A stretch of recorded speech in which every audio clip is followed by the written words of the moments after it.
bienvenue sur les plateaux de Mon Quotidien TV. Nous sommes aujourd'hui dans les locaux de Eanet, accueillis par Guylain Arbello. Mais chez Eanet, nous avons également trouvé Karim Areski. Karim Areski qui est gérant, créateur de Hors Cadre. Bonjour. Bonjour Ludivine.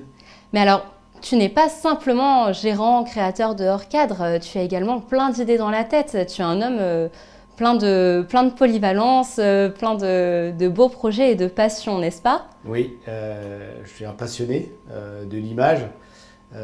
L'origine de ça, c'est quand j'avais 6 ans, je passais devant une grande pub, ce qu'on appelle une 4x3, et dans lequel j'avais demandé à la petite copine du moment, je lui ai dit ça sert à quoi? Et elle m'a dit ma maman fait ses courses en fonction de ça. Et donc j'étais subjugué par ça, par l'idée d'avoir une image qui renvoie à quelque chose, à un acte en tant que tel. Et du coup, tu en as fait ton métier? Oui. Et combien de temps ça t'a pris pour monter tout ça, pour en arriver là? Alors, à la base, j'ai fait des études de marketing. Donc, j'ai fait un 3e cycle de marketing. Et après, je suis tombé par hasard en agence en conseil en communication, pour lequel j'ai fait des opérations d'animation terrain en tant que tel, de dégustation, dans les stations de sport d'hiver notamment. C'est un très bon souvenir. Et après, je suis passé par la case, donc là, ce qui s'appelle la communication de promotion de vente en tant que tel. Deuxième expérience, j'ai fait une action dans une agence conseil en communication concernant de l'identité de marque, qui est aujourd'hui mon métier principal. Et troisième expérience, donc chez Publicis, j'ai travaillé pour tout ce qui était marque employeur. Voilà, et à partir de là, donc j'ai été, après avoir fait cette période de salariat, j'ai monté mon agence de com il y a plus de 20 ans. Mais quel a été le déclic pour lancer ta propre agence? Le déclic a été cette volonté d'avoir encore plus de rencontres avec des gens, d'interactivité et de répondre à ma façon, à leurs besoins clients, notamment tout ce qui est client B2B, et de mettre au service ma passion, mon enthousiasme et ma curiosité au service de ces entreprises, de mes clients. Et c'est surtout aussi un bilan de compétences. Après avoir travaillé 9 ans en agence de communication, j'ai fait un bilan de compétences et on m'a dit il serait temps de créer votre agence conseil en communication, d'être indépendant. Mais tu le savais au fond de toi que c'était ce qui te correspondait, c'était ton besoin. Alors pour le coup, pas du tout. Enfin, c'était une grande surprise pour moi et la notion de créativité est née à partir de là en fait. Dès le moment où je me suis mis en agence conseil en communication indépendante, j'ai découvert la création parce qu'avant j'étais directeur de clientèle, je faisais de la stratégie, mais je ne faisais pas de la création en tant que telle. Alors, il y a 22 ans, donc oui. 22 ans en arrière, tu apprends que tu dois créer ton entreprise. Oui. Comment tu fais? Tu commences par quel chemin, quel bout? La première chose que j'ai faite, c'est que j'essaie de trouver des clients. Voilà. J'ai mis sur une feuille toutes mes compétences, mes expertises, le réseau relationnel que j'avais pour être bien entouré, parce qu'on ne sait pas tout faire, il faut être très bien entouré dans nos métiers. Et à partir de là, donc j'ai rencontré quelqu'un d'une association de chefs d'entreprise. Je n'étais pas immatriculé à l'époque. On est tombé en amitié. Anne, elle s'appelle Anne. Et elle m'a fait rencontrer 2 personnes qui sont devenues mes 2 premiers clients. Donc à partir de là, donc j'ai présenté mon offre d'identité de marque. Et à partir de là, j'ai gagné ces 2 clients. Et après, donc, je me suis bien évidemment inscrit. Donc, j'ai facturé en retard, on va dire, dès que j'ai eu mon RCS, etc. Donc, on a commencé à travailler dans cette perspective-là, avec ces 2 clients-là, donc de chez moi à l'époque. Donc, on les oublie pas, ces 2 clients. Non. C'était quel domaine, quel secteur? C'était le domaine bancaire et coaching. Coaching ressources et bancaire. Humaines, ouais. D'accord. Mais alors, depuis 22 ans, tu as dû en voir beaucoup des entreprises, beaucoup de domaines. Quels ont été ceux qui t'ont le plus marqué? Alors, j'ai eu la chance de côtoyer différents types de clients. Donc, ça va aller de Areva, où j'ai travaillé à une certaine époque sur des dossiers, SFR. Je travaillais aussi pour une abbaye cistercienne, pour des cabinets comptables, pour un coureur automobile, pour un restaurateur, pour un traiteur, pour des bureaux d'études, des boîtes de BTP spécialisées, notamment en géotechnique, et en fait différents types de milieux. Ce qui a été un parti pris dès le départ, puisque moi, au moment où je me suis lancé, les agences de com se spécialisaient dans un créneau, la pharmacie, le BTP, etc. Et je n'avais pas envie de cette, en tout cas, c'est la façon dont je voyais les choses, de cette fermeture. Moi, ça m'intéressait de voir des gens de différents types de secteurs d'activité, d'où le nom de mon agence en fait. C'est ce que j'allais dire, justement, certainement, Hors Cadre vient de cette envie d'évasion en même temps que de partage. Tout à fait. En fait, le principe du Hors Cadre est né de cette volonté de connaître de différents secteurs d'activité, de manière à traiter un client, non pas dans son cercle, mais d'élargir le cercle au-delà de ses concurrents et de voir ce qui se fait en fait globalement. Une question de culture aussi en communication, puisque cette notion de curiosité, d'appétence pour les choses qui sont différentes permet de nourrir la réflexion stratégique et créative. Mais alors par exemple, tu me parles d'une entreprise de BTP. Cette entreprise de BTP, tu as été faire des travaux avec eux pour pouvoir t'immerger Alors, pour chacun de mes clients, la première chose que je demande, c'est son besoin client. Quel est le besoin de ton client? Enfin, c'est du B2B, c'est important, parce que ce n'est pas des clients qui travaillent avec des particuliers, quelques-uns. Et la première chose que je demande, donc son besoin client, et la deuxième chose, je demande à ce que cette entreprise de BTP, est-ce que je peux aller sur les chantiers? Est-ce que je peux aller discuter avec les salariés, les équipes? Est-ce que je peux participer à des réunions commerciales? Est-ce que je peux échanger avec les uns et les autres de manière individuelle et à la fois collective pour bien connaître le client? Parce que mon métier, c'est de parler du client. De mettre la structure de communication, le discours, de trouver une ligne rédactionnelle, de trouver son positionnement, ses valeurs, son storytelling. Vous voyez, moi, je vous ai fait mon storytelling en disant j'avais vu un 4x3, etc. Son storytelling et les témoignages, etc. De bien connaître son métier pour en parler le mieux.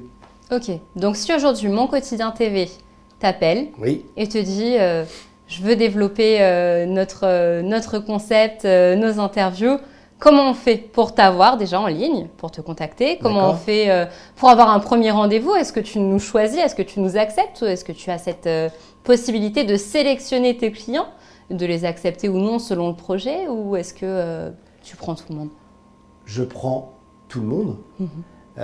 Aujourd'hui, quand je fais de la prospection, je fais beaucoup de networking. Donc le réseau, c'est le bouche à oreille qui fonctionne. Donc tout le monde, quelque part, est sélectionné, entre guillemets, par mon réseau de networking. Oui, je vous accepte. Si on veut me contacter, bien évidemment, donc c'est sur horcad.fr ou sur les réseaux LinkedIn. Je ne vais pas donner mon numéro de téléphone, 06 72 07 37 74. C'est dans la boîte. 06 72 07 37 74, je fais ma autopromotion. Et la première chose que je ferai avec votre chaîne, c'est ce que j'ai fait ce matin en fait, quand je suis arrivé avant l'interview. J'ai regardé les différents types d'émissions. Je ne vous cache pas que j'ai regardé le nombre de vues. Je me dis tiens, je vais regarder celui qui a le moins de vues jusqu'à celui qui a le plus de vues.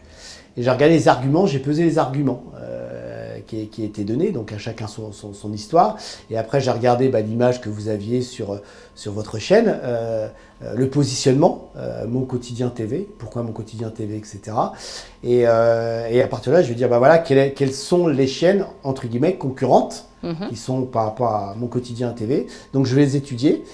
Je vais écouter le fondateur ou la fondatrice et je vais dire quelle était sa volonté dès le départ pour lancer cette chaîne et quelles sont ses cibles et quels sont ses modes de rémunération pour vivre en fait. Parce que pour moi, la communication sert à vendre. C'est pas un gros mot, c'est même un joli mot. Puisque dans vendre, il y a la notion d'échange, aussi de la transmission et de partenariat et de mélange et de belles rencontres surtout. On entend beaucoup parler de rencontres depuis tout à l'heure. C'est un mot qui revient beaucoup dans ton vocabulaire. Quelles ont été les rencontres les plus marquantes dans ta vie professionnelle? Alors, il y en a beaucoup, mais je vais essayer de faire une sélection. Il faut en sélectionner parce que... ma première agence de communication, dans lequel, s'ils regardent l'émission, ils se reconnaîtront Cécile, Daniel... Pascal qui travaille aujourd'hui à côté de moi, à côté de mon bureau, c'est drôle d'ailleurs, comme quoi le hasard. Michel aussi, Bernard, Hervé, il y a toute une équipe qui est très importante. Voilà, c'est les premières personnes qui m'ont rencontré avec des profils totalement différents. La deuxième agence que j'ai faite, c'est Xavier, il se reconnaîtra, il m'a tout appris en stratégie. Il m'a tout appris au-delà de mes études. Il m'a beaucoup appris sur sur ces choses-là, enfin sur la communication, identité de marque en particulier, qui est assez stratégique, qui m'a appris à bien travailler, à réfléchir, à plus que réfléchir, à aller au-delà de la réflexion. Et aussi mes plus belles rencontres, donc ça c'est une réalité, hein, c'est mes clients qui m'ont fait confiance jusqu'à maintenant, qui m'écoutent et que j'écoute, avec lesquels j'ai des échanges et un suivi, une réactivité, et modestement, j'arrive toujours à trouver quelque chose de différent. Je vis de mes idées en fait, des idées qui ont du sens, et j'y mets de la passion et du cœur. Alors, on sent vraiment l'homme d'affaires d'un côté qui accompagne ses clients et qui leur permet de développer leur business. Et on sent aussi le côté créateur chez vous. Est-ce qu'il n'y aurait pas une petite touche artistique en toi qui se prononcerait des fois? Cette touche artistique, elle s'est développée en même temps que j'ai créé l'agence conseiller en communication. En gros, le côté artistique, là je vais parler donc la phase B de Karim. Elle s'est développée il y a 22 ans où j'ai commencé à dessiner, à gribouiller des choses. Et j'ai un ami qui s'appelle Nicolas qui a su regarder mes dessins d'un certain regard et qui m'a dit allez hop, on fait une expo. Waouh. Et donc une expo comme ça. Et j'ai fait une expo en fait en n'y croyant pas, mais en y allant. Il a été un élan assez incroyable, Nicolas Régnier. Et du coup, voilà, donc il y a eu cette création de chef d'entreprise et ce côté artistique qui se sont développés en même temps, en fait. Et qui a été voilà, c'est comme avoir un loisir, qu'on a une vie professionnelle. Ça a été mon loisir, c'est mon loisir. Et à partir de là, il y a une convergence qui s'est passée, qui est assez extraordinaire. Il y a une dizaine d'années, où j'ai rencontré 2 clients qui m'ont dit, donc je leur faisais du conseil en communication et qui m'ont dit, qui venaient souvent à mes expos, puisque à partir de ce premier moment, j'ai fait une expo par mois, par an, pardon, pas par mois, mon Dieu. Par mois, par an, c'est énorme. Nous, on y croit en tout cas. C'est gentil. Et du coup, qui m'ont dit, je dis, moi j'aimerais bien faire dessiner les gens. Ils m'ont demandé pourquoi. Je dis, je trouve que ça crée du lien, ça crée des rencontres. Et ça fait émerger de la créativité et de l'initiative, ça fait créer de la cohésion, ça fait créer de l'évasion aussi. Et à partir de là, en fait, ils m'ont dit, allez, bingo, viens nous faire dessiner. Donc Thierry et Céline. Et donc, je les ai fait dessiner. Et là, ils m'ont dit, bon, ok, très bien, on a un séminaire en septembre. Le hasard des rencontres, mais je ne crois pas au hasard. Ils m'ont dit, là, on fait un séminaire à l'époque pour Microsoft. C'était le pôle commercial. Et je leur ai fait une animation. Donc, je les ai fait dessiner. Mais pas en mode art-thérapie. C'était vraiment un atelier créatif où c'est eux qui ont dessiné, qui ont créé leur propre œuvre. Et après, à partir de ça, j'ai fait d'autres ateliers créatifs avec Julie, ma compagne. Avec qui on a développé ça. Elle t'accompagne aussi dans cette... elle m'accompagne dans cette démarche-là, elle est très importante. Et donc on a développé le rapport entre l'art et l'entreprise. Il y en a beaucoup. Ça développe beaucoup de bien-être. On parle de beaucoup de bien-être en ce moment en entreprise. Et donc on a développé tout cet aspect-là et aujourd'hui ça continue, les 2 activités continuent. Faites attention, je suis très bavard. Mais aucun souci, on a seulement 20 minutes malheureusement. Mais tout à l'heure, du coup, parce qu'on a dû parler avant l'interview pour faire connaissance, tu me disais justement que tu dessinais des personnes que tu connaissais. Oui, tout à fait. Est-ce qu'on pourrait voir une image qui va apparaître à l'écran? Et j'aimerais que tu me racontes l'histoire de cette personne, si tu le veux bien. Ou alors, en tout cas, l'histoire qu'il y a derrière l'émotion que tu y as mis, voilà, comment ça t'est venu? Alors, cette émotion, en fait, c'est la reprise d'une photo qui symbolise la danse. Donc j'aime beaucoup la danse. J'ai commencé par m'intéresser à Pina Bausch, la danse moderne. Et comme tout passionné, je pense, donc j'ai creusé. Après, j'aime la danse classique maintenant. Donc tous ces aspects-là, cette notion de tenue, homme ou femme d'ailleurs, peu importe. Et j'aimais bien cette notion d'allégresse et de joie et de donner du mouvement et d'aller vers l'autre aussi. C'est une forme de rencontre, etc. Et d'exprimer avec son corps un certain nombre de choses. Et il s'avère que je dessine des personnages, si vous regardez bien, ils sont un petit peu cachés. Vous avez des personnages donc, qui ont un rond et qui ont un second rond autour et qui symbolisent ces personnages-là. Et je les ai habillés de mes propres personnages Donc j'ai piqué une photo et je l'ai identifié à différents types d'éléments. Et ces personnages-là, ce sont aussi des personnages que j'ai rencontrés et que je dessine sur des photos qui ne m'appartiennent pas, mais que je fais miennes et que j'honore en toute modestie. Totalement. Mais alors du coup, on a une deuxième image parce qu'on a parlé d'une personne et alors on a parlé de rencontres. Oui. Et alors, quelque chose m'intéresse sur cette image, c'est que elle est accrochée au mur à l'envers. Ah ben, je vais expliquer pourquoi elle est à l'envers. Et j'ai très envie de savoir. Ben ouais, vous allez savoir pourquoi. J'ai un ami, quand il vient au bureau, ça l'amuse, il prend mes tableaux et il les retourne et ça l'amuse. Et pour lui, en fait, ce qu'il me dit, ça lui donne une autre dimension du tableau. Mais totalement. Donc voilà. Et je me suis posé la question. Et du coup, il s'amuse régulièrement à les retourner comme ça. Et moi, je les laisse en place parce que je trouve ça très malin. C'est sa touche artistique à lui. Ouais. Mais entendu, très bien. Mais alors, donc, il y a ce côté artistique. On a parlé de votre entreprise. On a parlé de ta passion pour l'art, le dessin, la danse et en musique. Parce que c'est aussi une des grandes formes d'art. Est-ce que la musique, c'est quelque chose qui te touche? Alors, oui, énormément. J'écoute beaucoup de musique. J'écoute tout type de musique. Pour vous dire, ça va de Maria Callas à j'essaie de vous dire un rappeur qui n'est pas trop Orelsan. Ouais, ça va de Maria Callas à Orelsan. Ça va du rock au rap. Ça va à la flûte enchantée, etc. Très éclectique. Voilà. C'est aussi des rencontres. En fait, pour moi, la musique est une forme de rencontre avec autre chose. Et c'est surtout aussi également, pour ça qu'il y a aussi un rapport à la danse, j'aime bien danser. Mais je ne suis pas en mode chorégraphie, j'aimerais bien. Je suis plutôt en mode, voilà, j'aime bien danser. En soirée, tu danses en soirée, tu danses... Entendu, très bien. Ouais. J'ai presque envie de te demander de faire quelques petits pas de danse, mais je crois que derrière la technique, ils vont pas être d'accord.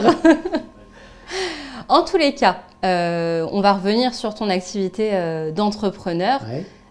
22 ans d'existence, je pense que tu as déjà fait un beau parcours et on sent que tu aimes ce que tu fais. Est-ce que tu as des perspectives d'évolution? Est-ce que tu veux aller encore vers une nouvelle direction, toujours plus loin? Alors, on a eu l'avenue du digital, ça fait un moment quand même maintenant, hein, donc voilà.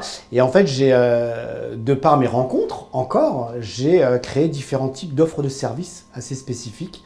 J'ai créé une première offre de service qui concernait le community management, que je fais avec Fanny, qui travaille à Lyon, qui travaille pour nos différents types de clients. Donc on a lancé une offre en début d'année. Donc si vous allez sur mon LinkedIn, vous la verrez, puisqu'on va faire encore une promotion cette semaine, ou la semaine prochaine plutôt. Donc il fonctionne très très bien. Je suis en train de lancer une offre de service concernant justement cette notion de spécialisation que je n'avais pas au départ, sur tout ce qui est discours scientifique. Et ça, je le fais avec Jérôme, et on est en train de le mettre en place, on y réfléchit, on prospecte, on travaille notre offre, on est à la fois sur une offre de service en tant que telle, mais aussi on essaie de créer des produits ad hoc pour un peu aiguiller les clients, sachant qu'on est toujours dans la notion de fond, la stratégie et la forme, l'outil. Donc voilà pour une question d'adaptation, c'est-à-dire qu'il y a plus d'autres partenariats, mais je me limite à ça pour ne pas m'éparpiller par rapport à toutes les activités que j'ai, puisque je gère aussi une association de chefs d'entreprise. Donc voilà, donc j'essaie de me canaliser de manière à m'y retrouver et de ne pas faire... c'est là où faire attention, justement, qu'on est chef d'entreprise, c'est-à-dire qu'on doit se concentrer. Mon activité principale, c'est l'agence conseil en communication. Le côté artistique dont je vous ai parlé là, c'est un côté à part, même si les ateliers créatifs, en fait, intègrent comment dire, mon quotidien aujourd'hui, puisque je vais en faire 3 pardon, ça te permet vraiment prochainement d'avancer. Très bien entendu. Eh bien, en tout cas, j'ai une dernière petite question. C'est aujourd'hui, on est dans les locaux de Eanet, que l'on remercie à nouveau. Comment s'est fait cette rencontre en une petite phrase? Au cœur d'un networking, au cœur d'un club d'entreprise. Entendu. Toujours une histoire de rencontre, de partage. Tout à fait. Et est-ce que tu peux nous répéter où on peut retrouver ton entreprise? Comment on peut te contacter? Alors, c'est Orcad, HORSCADRE.fr, 06 72 07 37 74. Et vous me trouvez aussi sur LinkedIn pour le côté professionnel. Le côté artistique, c'est sur Instagram et Karim Areski, Instagram et Facebook. D'accord, donc on peut retrouver vraiment l'ensemble de ta personne professionnelle et artistique Oui. sur les réseaux. Oui. Un gros travail que tu dois faire en effet par rapport à ça. Merci d'être venu nous partager ta passion. C'est déjà la fin de cette interview. Et ben merci aussi de me donner l'occasion peut-être d'avoir d'autres rencontres et j'en suis certain. Avec grand plaisir. Et pour cela, c'est grâce à vos partages sur l'émission Mon Quotidien TV. Et je tiens également à remercier la coprode, à tout cas mes griffes, le réalisateur aujourd'hui Cyril et Élise, notre maquilleuse. Et encore merci Karim d'être venu. À très bientôt, à la semaine prochaine pour un nouvel épisode sur Mon Quotidien TV.